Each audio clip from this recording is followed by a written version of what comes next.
नमस्कार, जोहार झारखंड देख रहे हैं आप। आपके साथ मैं हूं संतोष गंगवार। मुख्यमंत्री मैया सम्मान योजना हेमंत सरकार के लिए मुसीबत बन गई है। योजना की शुरुआत में ही सर्वर में आ रही दिक्कतों से लोगों के आवेदन जमा नहीं हो पा रहे हैं, जिसको लेकर मुख्यमंत्री ने अधिकारियों को जल्द समाधान के निर्देश दिए हैं। वहीं बीजेपी इस योजना के शुरू होने के साथ ही बिचौलियों की एंट्री का आरोप लगा रही है।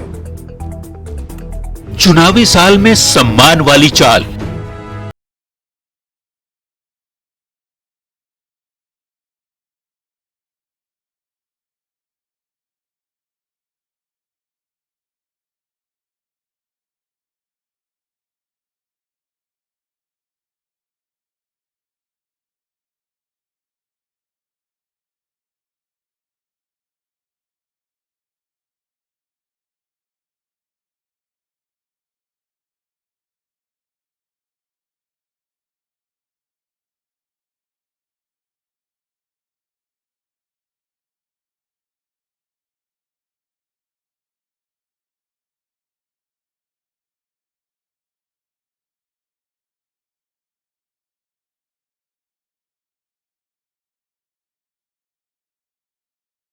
चुनाव में जाने से पहले मुख्यमंत्री हेमंत सोरेन ने जो चाल चली थी वो उल्टी पड़ती दिख रही है। सियासी वार पलटवार के बीच सेंटर्स पर लाभार्थियों की लंबी लंबी कतारें दिख रही हैं। घंटों इंतजार के बाद भी फॉर्म अपलोड नहीं हो रहा। वहीं योजना के नियमों को लेकर भी लोगों में कंफ्यूजन जैसी स्थिति देखने को मिल रही है। Bureau report, news 18। और आइए अब आपको दिखाते हैं कि मुख्यमंत्री मैया सम्मान योजना है क्या। वो आपको सबसे पहले समझा देते हैं कौन कौन इसका लाभ उठा सकता है। वो सबसे पहले समझिए, 21 साल से 50 साल तक के जो लोग हैं वो इसका लाभ उठा सकते हैं। हर महीने 1000 रुपए सरकार देगी। लाभुकों की आय सालाना 8 लाख रुपए से ज्यादा नहीं हो। लाभुकों का बैंक खाता आधार से जुड़ा होना चाहिए। अगर ऐसा नहीं है तो फिर इस योजना का लाभ नहीं ले पाएंगे। परिवार का नाम झारखंड राज्य अंत्योदय योजना में होना जरूरी है। साथ ही गुलाबी, पीला, सफेद या हरा कार्ड होना बेहद जरूरी है। अगर नहीं है तो फिर लाभ नहीं मिलेगा। पंचायतों में लग रहे शिविर या आंगनबाड़ी केंद्रों में फॉर्म उपलब्ध होना चाहिए। सरकारी सेवा, कॉन्ट्रैक्ट कर्मी, पेंशन भोगी, ईपीएफ वालों को यह लाभ मिलेगा। आवेदन की जांच के आधार पर ही राशि जारी होगी। साथ ही साथ 21 अगस्त को पहली किस्त जारी करने की भी तैयारी है। तो बिहार के बाद अब झारखंड में पुल पर पॉलिटिक्स शुरू हो गई है। पिछले दिनों पुल के गिरने के बाद ग्रामीण विकास मंत्री इरफान अंसारी ने बीजेपी के कार्यकाल में बने पुल की जांच के आदेश दे दिए, जिस पर बीजेपी ने पलटवार किया है। चुनावी साल है, ऐसे में पुल पर पॉलिटिक्स और बढ़ सकती है।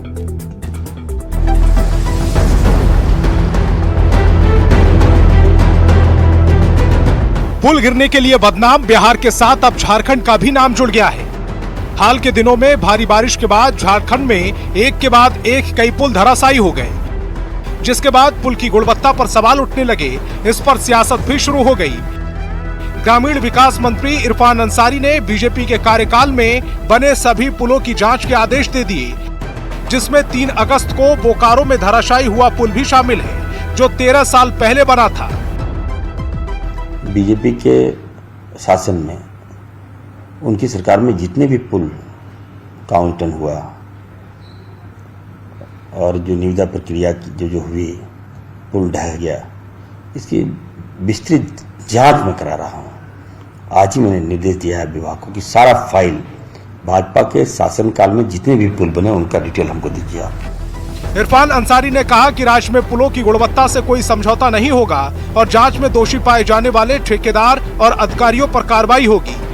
ग्रामीण विकास मंत्री के इस फैसले पर बीजेपी ने पलटवार किया है और इरफान अंसारी से हेमंत सरकार के पिछले 4.5 साल के काम का हिसाब मांग लिया। इरफान अंसारी जी से यही पूछना चाहता हूं कि जो 4.5 वर्षों तक जिसको गाली देते थे, अपने ही सरकार के जो माननीय स्वास्थ्य मंत्री हैं, जिनके ऊपर क्या नहीं कहा इन्होंने। अच्छा होता आप तो सरकार में मंत्री हो गए, एक पीठ पत्र लिख के और जरा अपने ही सरकार के जरा स्वास्थ्य मंत्री के कारनामों का और सबका चर्चा करते जरा, और जरा उसके ऊपर जांच कराते तो अच्छा होता, जिसको पानी पी पी करके गाली देते थे। इससे पहले पूर्व मंत्री आलमगीर आलम ने भी ऐसे पुल की गुणवत्ता की जांच के आदेश दिए थे। बोकारो में पुल गिरने के बाद अब उनकी टेंडर प्रक्रिया से लेकर काम के आवंटन तक के दस्तावेज खंगाले जा रहे हैं। रांची से न्यूज 18 के लिए निरंजन के साथ अविनाश कुमार की रिपोर्ट। रांची के NH 75 पर स्थित मुरगू डायवर्जन को लेकर सियासत शुरू हो गई है। 48 घंटे के अंदर डायवर्जन को दोबारा बनाकर परिचालन बहाल करने पर जेएमएम और बीजेपी आमने सामने आ गए। चूंकि डायवर्जन NHAI ने बनाया है, इसलिए जेएमएम ने कहा है कि कमजोर डायवर्जन बनाकर महज खाना पूर्ति की गई है। बीजेपी का कहना है कि NHAI के काम पर बेवजह निशाना साधा जा रहा है। बहुत प्रेशर के तहत NHAI ने इस पुल को बनाया, क्योंकि ये मुख्य मार्ग था बहुत बड़े इलाके को राजधानी रांची से जोड़ने का। तो अगर ये समय पर नहीं बनता तो भी प्रश्न होता। और जहाँ तक पुल की गुणवत्ता की बात है, तो इस पुल पर तो लोड, अगर राज्य सरकार की जो व्यवस्था है दुरुस्त होती तो लोड कम हो सकता था। लेकिन राज्य सरकार के जो वैकल्पिक मार्ग है, जो स्टेट हाईवेज के अंदर आता है, उनकी हालत इतनी खस्ता हाल है कि वहां से वाहन जाना ही नहीं चाहते। तो राज्य सरकार दोषी है कि सारा लोड जो है वो मुख्य मार्ग पर है, और जो पेरीफेरी, जो किनारे के रास्ते हैं स्टेट हाईवेज, उन पर लोग जाना ही नहीं चाहते रोड के खराब कंडीशन के कारण। लेकिन सवाल ही नहीं उठ रहा है, अगर फिर से बारिश हो गई, जोरदार बारिश जैसा 2-3 दिन पहले हुआ था, तो वो डायवर्सन फिर बह जाएगा, उसकी पूरी आशंका है। और सबसे बड़ा सवाल है, NHAI केंद्र की सरकार बहुत बड़ी बड़ी बात करती है, गाल बजाते हैं ये लोग विकास को लेकर, और खास करके हाईवे के क्षेत्र में। वो NHAI का रोड है, पुल का निर्माण क्यों नहीं हो पा रहा है विगत 4 वर्षों से, इसका जवाब दे दे केंद्र की सरकार। और झारखंड में 9 और 10 अगस्त को होने वाले विश्व आदिवासी दिवस पर नेता प्रतिपक्ष अमर बाउरी ने बड़ा आरोप लगाया है। नेता प्रतिपक्ष ने कहा है कि कार्यक्रम को लेकर 4 कंपनी ने टेंडर डाला था, और जिस कंपनी से ज्यादा रेट का टेंडर डाला था उसको ही टेंडर मिला है, जबकि कम पैसे वाले टेंडर को मंजूर नहीं किया गया है। आपको बताएं कि अमर बाउरी ने मुख्यमंत्री से उस पर संज्ञान लेने को कहा है। सरकार ने 9 और 10 अगस्त को एक बड़े कार्यक्रम का आयोजन रखा है रांची में, और उस कार्यक्रम को करने के लिए, अंजाम देने के लिए उन्होंने जो इवेंट कंपनियों को आमंत्रित किया था, उस आमंत्रण में जो सबसे ज़्यादा रेट डालने वाला कंपनी है उसको उन्होंने अवार्ड किया है, बनिस्बत जो जिसने सबसे कम रेट डाला है उसके। जो CBC का नियम है, गाइडलाइन है, उसमें L1 कंपनी को ही यह दिया जाता है। और नेता प्रतिपक्ष अमर बाउरी के आरोपों पर जेएमएम महासचिव ने पलटवार किया है। सुप्रियो भट्टाचार्य ने कहा है कि बीजेपी के पास अब कोई काम नहीं रह गया है। बीजेपी से 2 ट्राइबल मुख्यमंत्री बने, लेकिन आदिवासी के मान सम्मान के लिए कोई समारोह आयोजित नहीं किया गया। आदिवासियों को केवल और केवल लांछित करने का काम इन लोगों ने किया था। अब ये महोत्सव का आयोजन पूरे राष्ट्रीय स्तर पे होता है, जहाँ पूरे देश के आदिवासी आते हैं। तो उस आयोजन को सर्वोत्तम प्रस्तुति के लिए जो सरकार ने जिन तरह के मापदंडों को रखा था, उसमें जो अनुभवी लोग हैं उनको इसमें शामिल किया गया है। इसमें कहीं कोई केवल और केवल आप पैसे से नहीं देख सकते, क्वालिटी ऑफ वर्क के साथ भी आपको देखना।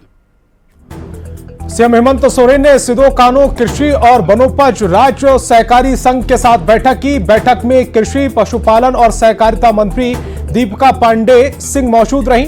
इस दौरान सहकारी संघ लिमिटेड के निदेशक और पार्षद भी इस बैठक में शामिल हुए। बैठक में कई महत्वपूर्ण विषयों पर चर्चा की गई।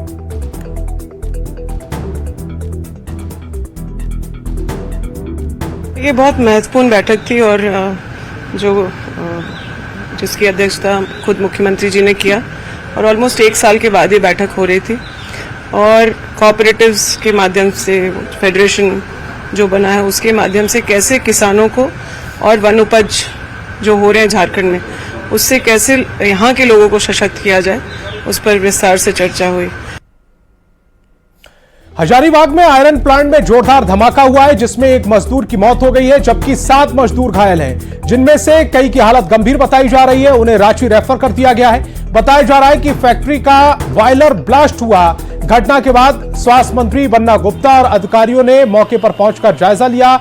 घटनास्थल का जायजा लेने के बाद स्वास्थ्य मंत्री ने माना कि नियमों धज्जियां उड़ाई गई हैं और कर्मचारियों की जान जोखिम में डालकर फैक्ट्री चलाई जा रही थी। काम के दौरान मजदूरों की सुरक्षा के लिए कोई इंतजाम नहीं थे, जिसको लेकर फैक्ट्री के खिलाफ हाई लेवल जांच कराकर ठोस कार्रवाई की जाएगी। जो जिस तरीके से ये फैक्ट्री चल रही है ये फैक्ट्री जो है पूरे नियम कानून कायदा के विरुद्ध चल रही है, जिसके अभी सुपरवाइजर अभी हमारे सामने आपके सामने थे। उस सुपरवाइजर के पैर में जूता नहीं है, हेलमेट नहीं है, हाथ में दस्ताना नहीं है। जब सुपरवाइजर का ये हाल है तो मजदूर और श्रमिकों का क्या हाल होता होगा। इसलिए है कि कम से कम जो भी श्रमिक है उनकी जो है जान माल की क्षति ना हो, वो जल्दी स्वास्थ्य लाभ हो उनका, ऐसी व्यवस्था पर हम लोग काम करेंगे। इसके बाद जो है जो इस दुर्घटना हुई है इसके कारण और निवारण और इस पर किस तरह से भविष्य में नहीं हो घटना, हम आगे निरीक्षण कर ही रहे हैं और कुछ अंदर में कुछ फंसे भी लोग होंगे या तो जो भी होंगे तो हम लोग अभी निरीक्षण किया सर। इतना विधि व्यवस्था तो ये जांच का विषय है ना, ये तो अग्रतर कार्रवाई के लिए जांच किया।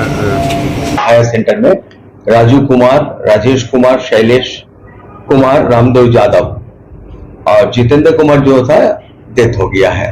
बाकी सब कोई सीरियस कंडीशन में आए थे, सबको प्रॉपर फर्स्ट एड दिया गया और अभी हम लोग एम्बुलेंस में रेफर करके ये लोग चले गए हैं। फैक्ट्री में धमाके को लेकर कई सवाल उठ रहे हैं। आयरन प्लांट के संचालन में लापरवाही क्यों हुई? मजदूरों की सुरक्षा को खतरे में क्यों डाला गया?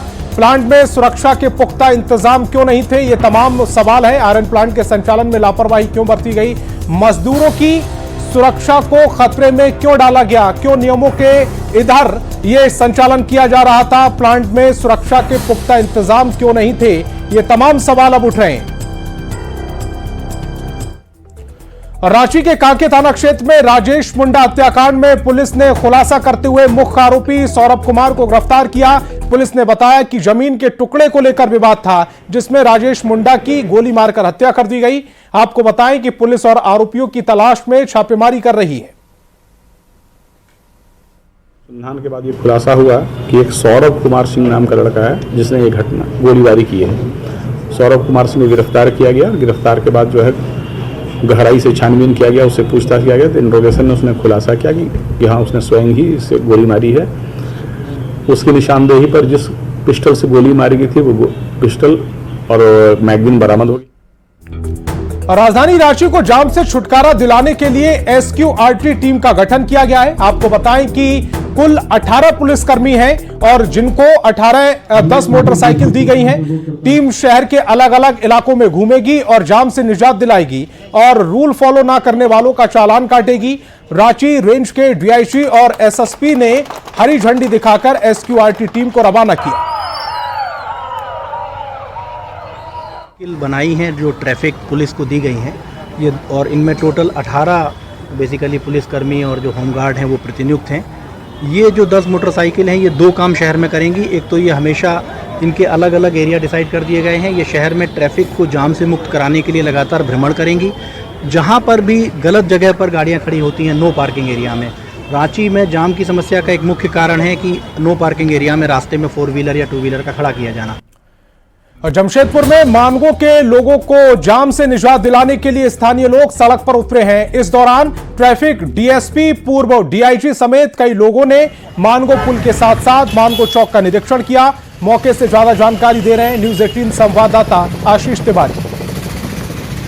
नगरी जमशेदपुर शहर में अगर आपको आना है तो मानगो होकर आना पड़ता है। मानगो के 2 किलोमीटर दूर के सफर जो है वो घंटों जाम में परेशानी का सामना करना पड़ता है। अब इसी से निपटने के लिए अब जिला के जो स्थानीय लोग हैं वो आप देख सकते हैं कि सड़क मार्च कर रहे हैं। और इसी साथ साथ पूर्व DIG साहब भारतीय जनता पार्टी के वरिष्ठ नेता राजीव कुमार सिंह, साथ ही साथ यहाँ के ट्रैफिक DSP भी पूरे मानगो पुल पर उन्होंने पैदल मार्च किया है। और साथ ही साथ यहाँ के स्थानीय लोगों से कि क्यों कारण, जाम का कारण क्या है और कैसे इससे निपटा जाए उसको लेकर यहाँ के स्थानीय लोगों से देखिए चर्चा की जा रही है। एक्चुअली कल मैं स्वयं जाम में 1 घंटे फंसा रहा।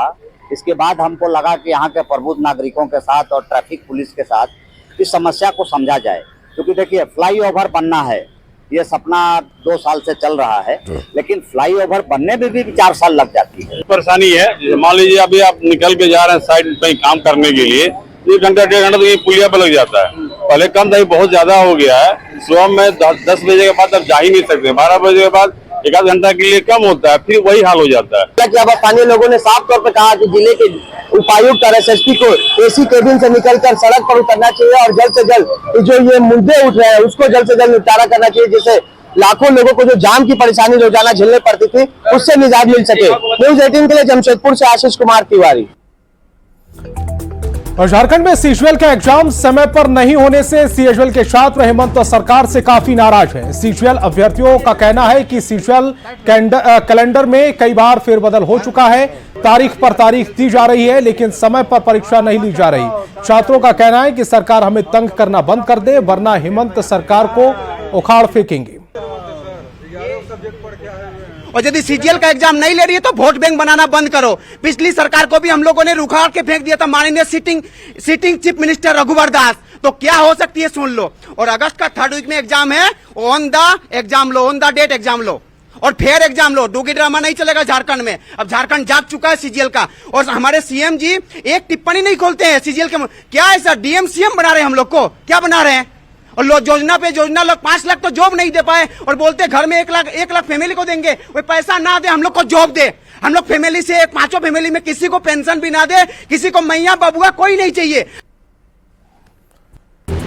खबर जमशेदपुर से है, जहां करडी स्थित LBSM कॉलेज में छात्रों ने ही अनिश्चितकालीन तालाबंदी कर दी। छात्रों का आरोप है कि 3 साल से फुटबॉल ग्राउंड के निर्माण का काम पूरा नहीं हो पाया।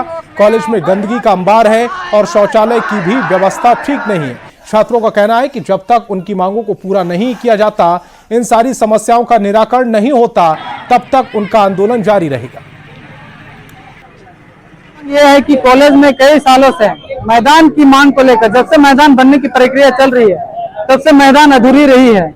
इसके लिए कॉलेज प्रशासन को कई बार आवेदन दे चुके हम लोग। आवेदन देते देते हम लोग थक चुके हैं। मौखिक रूप से बहुत बार वार्तालाप हुई है, यहाँ तक लिखित प्रिंसिपल ने भी दे चुके हैं कि टाइम दे चुके हैं, 1 महीना में बनेगा। फिर भी 3 साल 4 साल हो गए, फिर भी अभी तक मांग पूरी नहीं की है, ना ग्राउंड पूरी की है। जमशेदपुर में डॉक्टर और उनके साथियों से लूट के मामले में पुलिस ने 7 आरोपियों को गिरफ्तार किया है। पुलिस का कहना है कि गिरफ्तार आरोपियों के पास से लूटे हुए 3 फोन समेत कुल 8 मोबाइल जब्त किए गए हैं। सभी आरोपी मानगो के ही रहने वाले हैं और इनमें से कुछ का आपराधिक इतिहास भी रहा है। आपको बताएं कि पुलिस 3 दिनों से एस ड्राइव अभियान के तहत अपराधियों को पकड़ने में जुटी है।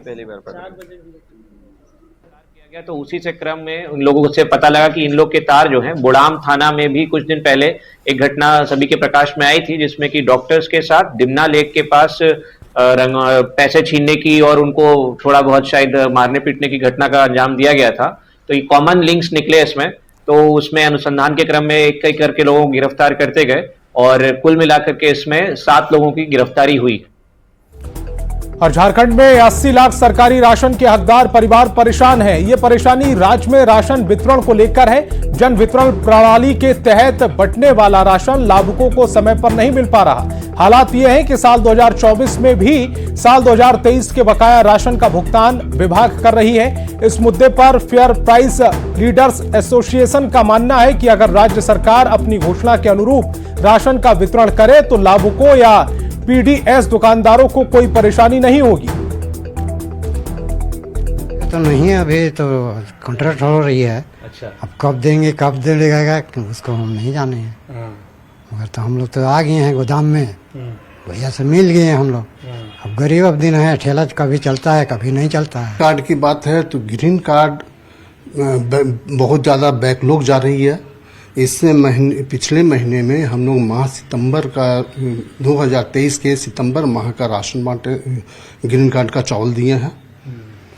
और चीनी सिर्फ पीला कार्ड में कभी काल आती है, वो भी बैकलॉग बहुत ज़्यादा जा रही है, 2023 का ही चल रही है। राज्य सरकार की आज के स्थिति में जितने सरकारी योजना का इन्होंने घोषणा किया है, अगर सही तरीके से इसका इम्प्लीमेंट हो तो राज्य में 80 लाख परिवारों का जो राशन कार्ड बना है सबको फायदा होता, राशन दुकानदारों को भी इसका लाभ प्राप्त होता। लेकिन जितने कागजी कार्रवाई में ये योजना चल रहा है उसे उतना योजना धरातल पर नहीं है, जिसके चलते लाभुक भी सिफर हो रहे हैं। तो झारखंड में फिलहाल इतना ही। आप देखते रहिए न्यूज़ 18 बिहार झारखंड।